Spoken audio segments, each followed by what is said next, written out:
ఇది ప్రజా చైతన్యం ఏపీ ఎన్నికల ఎగ్జిట్ పోల్స్ అయితే రిలీజ్ అయ్యాయి. ఇదే విషయం గురించి మనతో మాట్లాడడానికి రాజకీయ విశ్లేషకులు పురుషోత్తం రెడ్డి గారు మనకు అందుబాటులో ఉన్నారు. ఆయనతో మాట్లాడదాం. సార్ నమస్తే. నమస్తే అండి. ఏపీ ఎన్నికల ఎగ్జిట్ పోల్ ఫలితాలు విడుదలయ్యాయి. దీనిపైన మీరే ఉంటారు సార్? ఆంధ్రప్రదేశ్ ఎగ్జిట్ పోల్స్ సహా దేశంలో ఉన్నటువంటి పార్లమెంటు వివిధ రాష్ట్రాల ఎగ్జిట్ పోల్స్ ఫలితాలు వచ్చాయి. ఇది 2 రోజుల ముందు వచ్చాయి.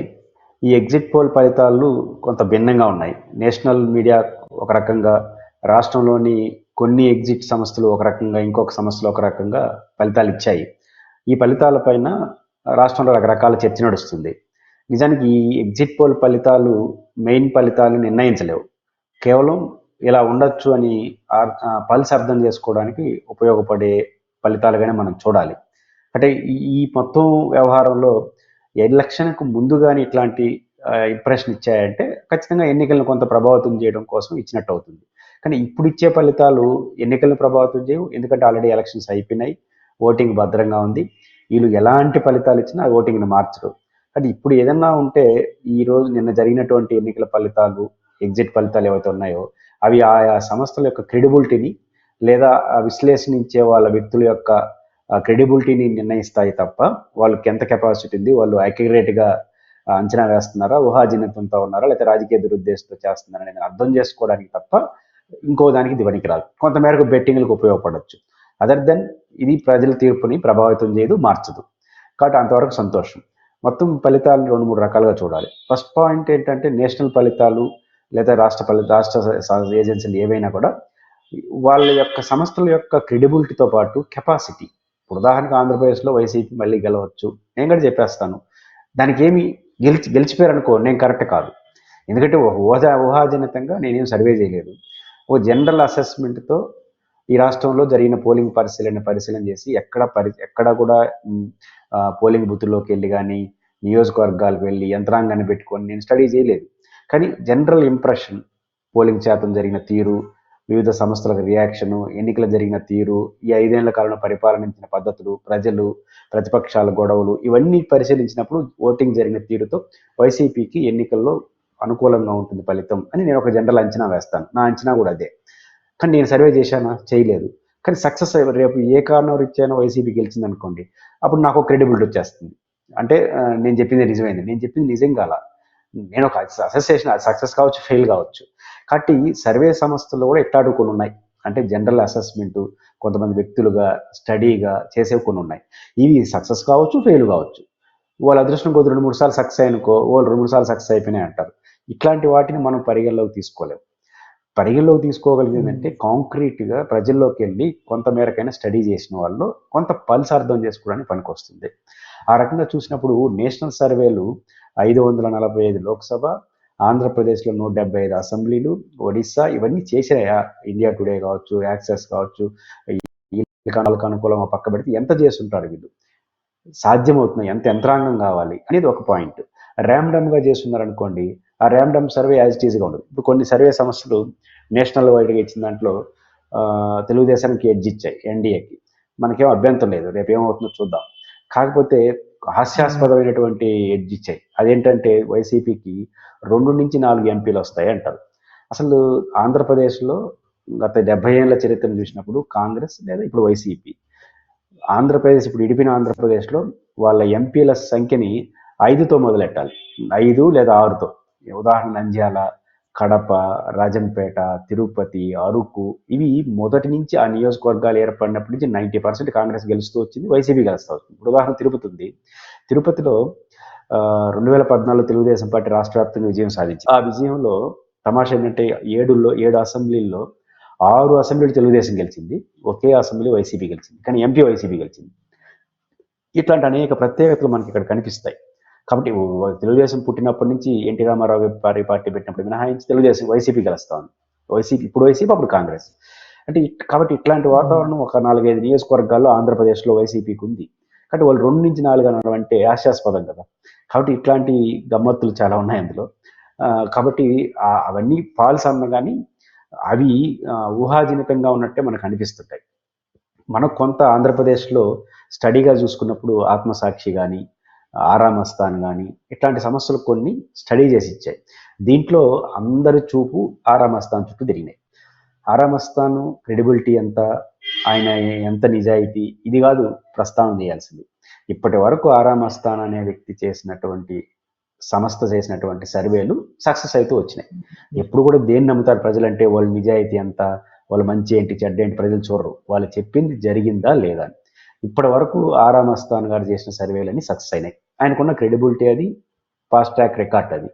కానీ దేశీయ వ్యాప్తంగా ఉన్న సర్వే సంస్థలు చాలాసార్లు ఫెయిల్ అయినాయి, చాలాసార్లు సక్సెస్ అయినాయి. ఉదాహరణకు ఛత్తీస్గఢ్లో అందరూ ఫెయిల్ అయిపోయినారు. అందరూ కాంగ్రెస్కి గెలుస్తున్నారు కానీ బీజేపీ గెలిచింది. మధ్యప్రదేశ్లో బోటాబోటీ మెజారిటీ అన్నారు, డంపింగ్ మెజారిటీ వచ్చింది బీజేపీకి. ఇట్లాంటివి కూడా గమ్మత్తులు కొన్ని దాంట్లో మనకు కనిపిస్తాయి. కానీ ఆరామస్థాన్ వరకు ఇప్పటి వరకు అతను ఫెయిల్ కాల. ఈసారి కానీ అతను చేసింది కానీ సక్సెస్ అయిన అనుకోండి, అతను 2009లో దేశవ్యాప్తంగా ప్రాచుర్యంలోకి వచ్చేస్తాడు. ఫెయిల్ అయిన అనుకోండి, దేశం సంగతి దేవుడు ఎరుగు, ఆంధ్రప్రదేశ్లో విలువ లేకుండా పోతుంది. ఒకరికి రిస్క్ తీసుకొని ఆయన చేశాడు కాబట్టి ఖచ్చితంగా ఆ ఫలితాలు కొంత విశ్వసనీయత కనిపిస్తున్నాయి. ఆయన బేస్గా చెప్తున్నాడు ఎట్లాంటి ఏ ఓటింగ్ శాతం ఎట్లా ఉంటుంది. కాబట్టి ఆరామస్థాన్ గారు చేసిన ఫలితాలు 2024 ఫలితాలు, రాబోయే ఫలితాలు కొంచెం ప్రతిబింబిస్తున్నాయి అనే అంచనాకైతే మనం రావచ్చు. అంటే ఆరామస్థాన్ యొక్క ఫలితాలు అట్లా మనం చూడాలి. రెండో అంశం, ఇప్పుడు కొన్ని ఎందుకు ఆరామస్థాన్కి ప్రయారిటీ వచ్చింది, ఆరామస్థాన్ సర్వే వైసీపీ గెలుస్తుంది కాబట్టి కాదు. మీరు గమనంలో పెట్టుకుంటే కొన్ని మీడియా ఛానళ్ళు సాయంత్రం 5 గంటల నుంచి నిన్న అసలు అన్ని సర్వే సంస్థలు వివిధ సందర్భాల్లో ఎట్టా ఫెయిల్ అయినాయి అంటే తెలుగుదేశంకి అనుకూలంగా ఉన్న మీడియా సంస్థలు ఎట్టా ఫెయిల్ అయినాయని చెప్పుకుంటా వచ్చారు. కొంత నేషనల్ మీడియా కొంత అనుకూలంగా వచ్చిన తర్వాత అన్ని సమస్యలు బాగా చెప్పాయి, ఈ ఆరామస్థాన్ అమ్ముడు పోయినాడు. అవసరం ఏమొచ్చింది, ఆరామస్థాన్ ఒక అంచనా చెప్పినాడు, ఆ అంచనా సక్సెస్ అయితే రేపు ఆయన మంచి పొజిషన్లో ఉంటాడంటే జాతీయ స్థాయిలో కూడా గుర్తింపు వస్తుంది, లేకపోతే ఆంధ్రప్రదేశ్ ప్రజలు నమ్మరు. ఆ సర్వే సంస్థను విశ్వసించకపోవచ్చు, ఆ సర్వే సంస్థ తప్పు అనొచ్చు, కానీ నిందలు వేయడం ఎందుకు? ఇప్పుడు ఆయన ఏమైనా వైసీపీకి అనుకూలంగా ఇచ్చేస్తే ఏమన్నా పరిస్థితులు మారిపోతాయా? కాబట్టి ఇవన్నీ చూసినప్పుడు ఖచ్చితంగా కొన్ని మీడియా సంస్థల యొక్క అత్యుత్సాహం ఇవి చూడాలి. రెండో అంశం, నిన్న మొత్తం ఎంటైర్ తెలుగు మీడియా మొత్తం 2 రకాల కోణాలు మనకు కనిపిస్తాయి. ఒక కోణం ఏంటంటే ఆరామస్థాన్ సర్వే పట్ల సానుకూలంగా లేదా ఉన్నట్టుగా చెప్పిన మీడియా సంస్థలు కొన్ని, ఇంకొన్ని ఆయన్ని డిబేట్కి పిలవకుండా ఆయన్ని తిట్టడం కార్యక్రమం పెట్టుకున్నారు. అంటే రాష్ట్రంలోని 2 రాజకీయ పార్టీలకు అనుకూలంగా ఉంటాయి, న్యూట్రల్గా ఉంటాయి అని ఏ మీడియా సంస్థలు అయితే మనకు చెప్తున్నాయో అన్ని రకాల మీడియా సంస్థలు ఆరామస్థాన్ని తిట్టడం సమర్థించడం చేశాయి. దీన్ని బట్టి చూస్తే ఆ సంస్థకు ఒక విలువ ఉన్నట్టు లెక్కగా మనం చూడాలి. నా అంచనా కూడా ఆరామస్థాన్ గారు ఇచ్చిన వాటితోనే ఏకీభవిస్తూ, అదనంగా నా పాయింట్ ఏంటంటే 80% ప్రజలు ఓట్లేసిన కారణంగా ఖచ్చితంగా అధికారంలోకి ఎవరు వచ్చినా కన్సాలిడేట్ మెజారిటీ వస్తుంది, అంటే 2/3 మెజారిటీ వస్తుందని నేను నమ్ముతున్నాను. అంటే నా పర్సనల్ అసెస్మెంట్ మాత్రం ఆరామస్థాన్ గారితో పాటు ఆయన కూడా 10 అటు ఇటు పెరగచ్చు అన్నాడు, కానీ నేనేమనుకుంటానంటే ఖచ్చితమైన మెజారిటీ, బోటాబోటీ మెజారిటీ కాకుండా 120 సీట్లకు అటు ఇటుగా వైఎస్ఆర్ కాంగ్రెస్ పార్టీ గెలిచే అవకాశం కనిపిస్తూ ఉంది. మన అంచనా తప్పు అయితే తప్పు కావచ్చు, బట్ నా అంచనా మాత్రం ఆరామస్థాన్ ఇచ్చిన రిపోర్ట్ కానీ, ఓటింగ్ సరళి కానీ, ఓటింగ్ ఎన్నికల జరిగిన తీరు కానీ, గత 5 ఏళ్ల పరిపాలన కావచ్చు, ప్రతిపక్షాల యాక్టివిటీలో వచ్చిన బలహీనతలు కానీ, ఇవన్నీ మనం చూసినప్పుడు వైఎస్ఆర్ కాంగ్రెస్ పార్టీకి విజయ అవకాశాలు ఉన్నాయి. అది కూడా స్పష్టమైన మెజారిటీ వస్తుంది అనేది నాకున్న ప్రాథమిక నమ్మకం. అది ఎన్నికల ఫలితాలు ఎట్లా ఉంటాయో చూడాలి. సార్, ఇంకో విషయం, ఎగ్జాక్ట్ పోల్స్ అవుతాయన్న కోణంలో అంటే ఒక సర్వే సంస్థ ఒక రాజకీయ పార్టీకి 150 సీట్లు వస్తాయంటే, మరో సర్వే సంస్థ అదే రాజకీయ పార్టీకి 90 సీట్లు వస్తాయని చెప్తుంది, ఇంకో సర్వే సంస్థ 130 సీట్లు వస్తాయని చెప్తుంది. అంటే నిజంగా రియల్ గా వాళ్ళు ఎగ్జాక్ట్ ఫలితాలు ఒకవేళ ఇవ్వదలిస్తే అంతంత తేడా ఉంటుందా? ప్రజల పల్స్ను వీళ్ళు సరిగ్గా అసలు తీసుకోలేకపోయారా అని డౌట్ కూడా వస్తుంది కదా సార్. అంటే 190% సర్వేలు స్టడీ సర్వేలు. నేను కొంచెం చెప్పాను కదా, నేను ఆరామస్థాన్ గారితో సంబంధం లేకుండా ఒక జనరల్ ఫీలింగ్తో ఉండా.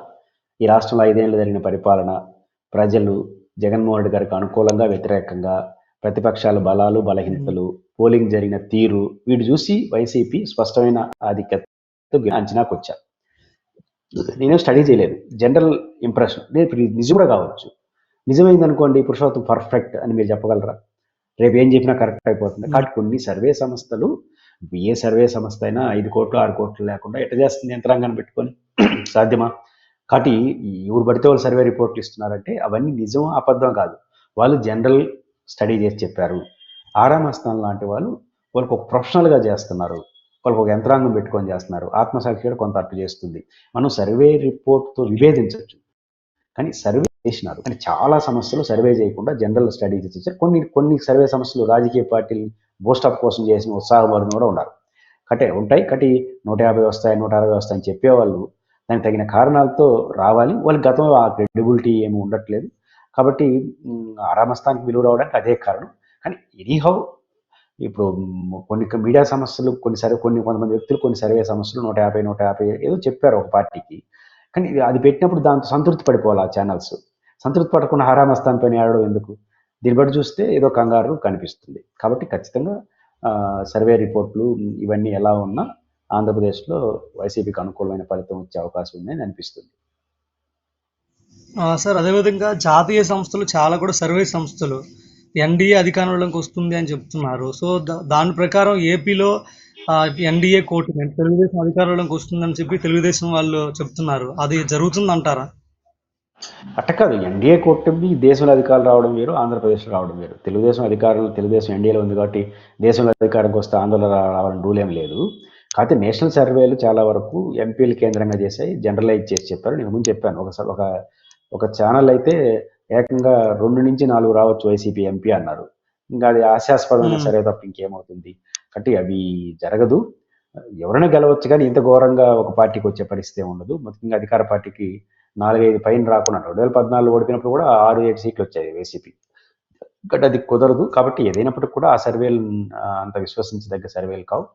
కాబట్టి వాటి యొక్క ఎంత చేసాయనే చూడాలి. దేశవ్యాప్తంగా బీజేపీ ఎడ్జ్ ఉంటుందనే ఫీలింగ్ ఉంది. అట్ ద సేమ్ టైం జరిగిన పరిణామాలు చూసినప్పుడు ఏకపక్షంగా ఫలితాలు ఉండవు అనేది కూడా ఉంది. కాకపోతే మోడీ గారు 400 అన్నాడు. ఈ మీడియా ఛానల్ అన్నీ బీజేపీకి అనుకున్నంత 400 దగ్గరగా ఇచ్చేస్తున్నాయి. దాన్ని కూడుకోవడం కోసం ఆడ 20 అని వేసేసినారా తెలియదు, కానీ మరి చూడాలి మరి ఎట్లా చేశారనేది. కానీ నేషనల్లో బీజేపీకి కొంత ఎడ్జ్ ఉందనే భావన అయితే ప్రజల్లో ఉంది. దాని ప్రకారం ఇచ్చారా, జనరల్ అయితే వాళ్ళు 400 మోడీ గారు చెప్తున్నారు అంటే మనం కూడా చెప్దామని చెప్పినారా తెలియదు. ఎనీహౌ నేషనల్ మీడియా సంస్థలు అంత అగ్రిగేట్గా ఆంధ్రప్రదేశ్ స్టడీ చేసినట్టుగా అనిపించలేదు. తెలుగుదేశం వాళ్ళు ప్రధానంగా అంటున్నారు సార్, అక్కడ కూటమి గెలుస్తుంది, మన స్టేట్లో కూడా ఎక్కువ సీట్లు వస్తున్నాయి కూటమికి, అసెంబ్లీ ఎన్నికల్లో కూడా గెలుపు మాదే, జాతీయ సర్వేలు చెప్తున్నాయని చెప్పి వాళ్ళు బలంగా వాళ్ళ మీడియా ఛానల్లో ప్రచారం చేసుకుంటున్నారు. ఇప్పుడు తెలుగుదేశం మేము ఓడిపోతామని చెప్తుంది. ఎవడైనా ఎలక్షన్ రిజల్ట్స్ వచ్చేంత వరకు ఏ పార్టీ అయినా మేము గెలుస్తామని చెప్తారు. కానీ తెలుగుదేశం పార్టీ కూడా ఒక రాజకీయ పార్టీగా ఓడిపోతాం, ఇంకా మీ పార్టీ మీరు పోయి కౌంటింగ్ చేసుకుని చెప్తారా? ఖచ్చితంగా తెలుగుదేశం అలా చెప్పడంలో పెద్ద ఆశ్చర్యపోనక్కర్లేదు. వైసీపీ కూడా ఓడిపోయే పరిస్థితి ఉన్నా కూడా మేము ఓడిపోతామని ఎలక్షన్ రిజల్ట్స్ చూసినా చెప్పరు. కాబట్టి రాజకీయ పార్టీ అలా స్పందించడానికి తప్పుపట్టాల్సిన అవసరం లేదు. Sir, thank you sir.